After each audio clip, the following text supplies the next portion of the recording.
Sure, sure. So as you must surely surmise, I run a lab and I teach, run a lab, and do service. That's sort of the generic faculty description, but let me give you a little more unpacking of that. My lab is pretty big, although it's shrinking because I've stopped taking graduate students, moving eventually to emeritus faculty. But it's always had high school students, undergraduates, postbacks, graduate students, and postdocs, all career stages, plus visiting faculty.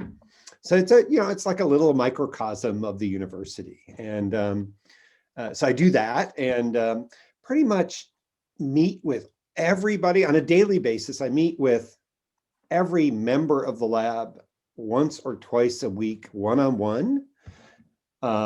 And I meet with we have these sort of small research groups within that. So there's subgroups that are doing collaboration. So we meet weekly. So there's lots and lots of, science meetings that are going on, of course, all by Zoom, and lots of planning, lots of writing of papers during COVID time. I've lost track, like 7 or 8 papers in press or in review. I mean, it's just really strangely productive. I'm also the lab sort of engineer. I do most of the equipment design and some of the computational work. So that's more my emphasis. Most of the students and postdocs, they're much more experimental in that regard. I just don't have the bandwidth for much of that. I also, on top of that, I run several multi-institution research collaboratives. These include the UW Institute of Neuroengineering. I co-run that with Adrian Fairhall, although that's coming to an end. I run an international program on nature-inspired technologies. And I run I run the UW part of a UW Berkeley UCSF collaborative called Wild Neuro Hub. What I get really excited about are things that are conceptual advances. And this is conceptual. It isn't about insects per se. And in fact, the model wing is a rectangular plate. Okay. But it turns out that it just gets wilder and wilder. We have a big collaborative effort with Carnegie Mellon on this as well, where we're working with a robotics group, a structural engineering group, and a neuroscience group here. It's this totally cool space about the joint evolution of the mechanics of the body and its sensing capabilities. They're inseparable in the world of mechanosensing. And it leads to new thinking about engineering design, okay? We typically go, here's my strain gauge, here's my weighing, throw the two together. I don't worry about it.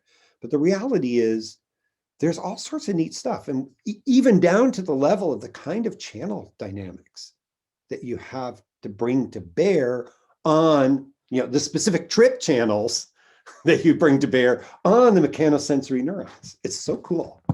So if you ask me the thing I'm excited about, it has huge conceptual advance. It has a deep set of experiments and theories that go with it, and it has technological implications.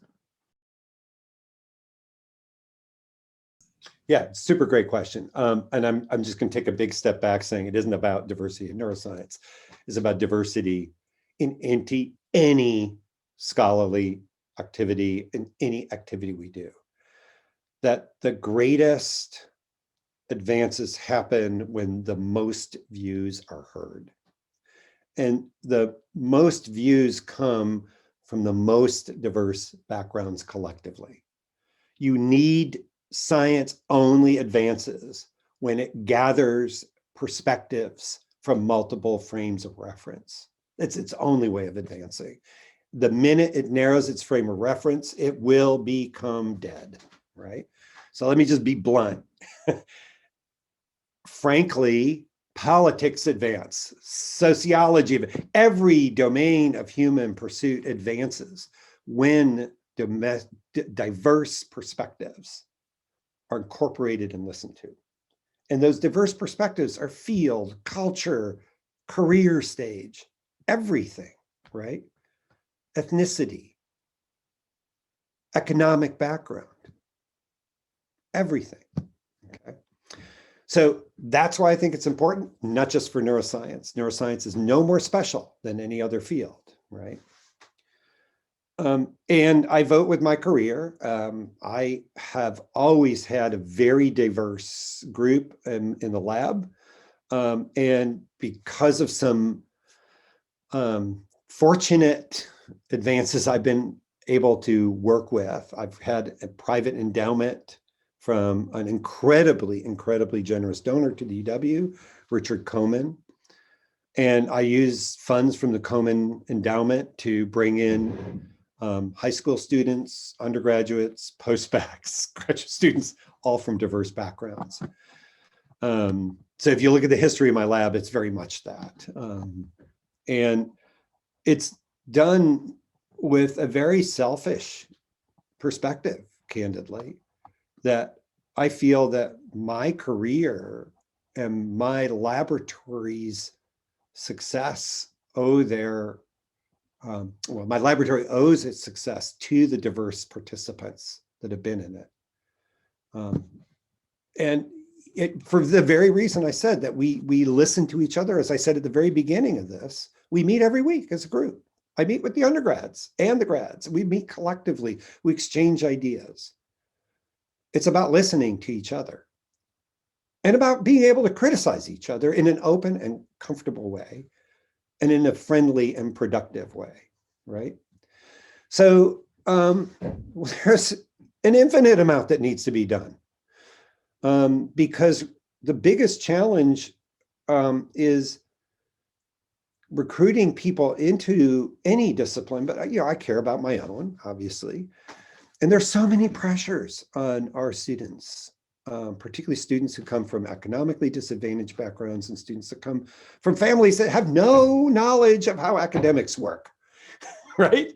And how do you get into a research lab? These are kids in my lab come from all walks of life. Some have to send money home, right?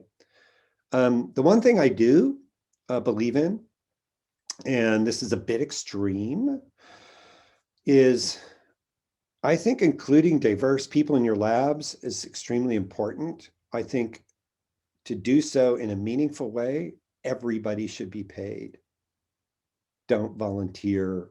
Don't bring people in your lab and expect that they don't need a job outside. That to me is the biggest hurdle in getting students. I'll just give you a very recent example. I won't name this individual. Although one could figure this out. I taught an upper division senior level class a couple years ago, and there was a really great student, underrepresented student. She's a really good student, right? Just these things stick in the back of your head as a professor.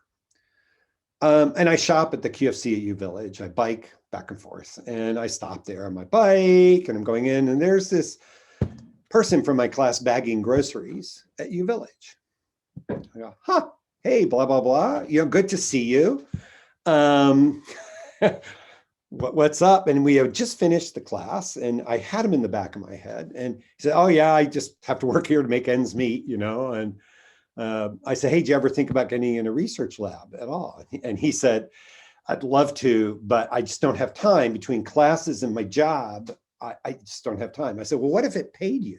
He says, I would do that in a heartbeat. Okay. And I said, come on over to the lab tomorrow. And we hired him, boom, because he's great. And it turned out he had no idea what he wanted to do after graduation. He was a postback in my lab for 1.5 years. And he applied, he thought he was just going to get a job, maybe a job at Starbucks or UFC or whatever, right? But he's talented, right? And needless to say, he did really well. He's an author on some papers. He's in graduate school with a full ride. Okay. And I can give more stories. Another one from my intro neuro class who just stood out, another underrepresented minority, also working at Starbucks, and I said, do you ever think about this? I can't because. So my point is, if we want to be an inclusive environment, we, not you folks, we, the faculty, have to seriously consider how to provide for students that don't have the bandwidth, that don't have the family backgrounds. Now, that said, I pay everybody in the lab, regardless of their economic, right? But by having that capacity, you make a huge difference. And I put my money where my mouth is. While NeuroHub has an internal $1.25 million gift for UW, I run it, and that is to support diverse students in neuroscience so that they don't have to have a job outside of UW.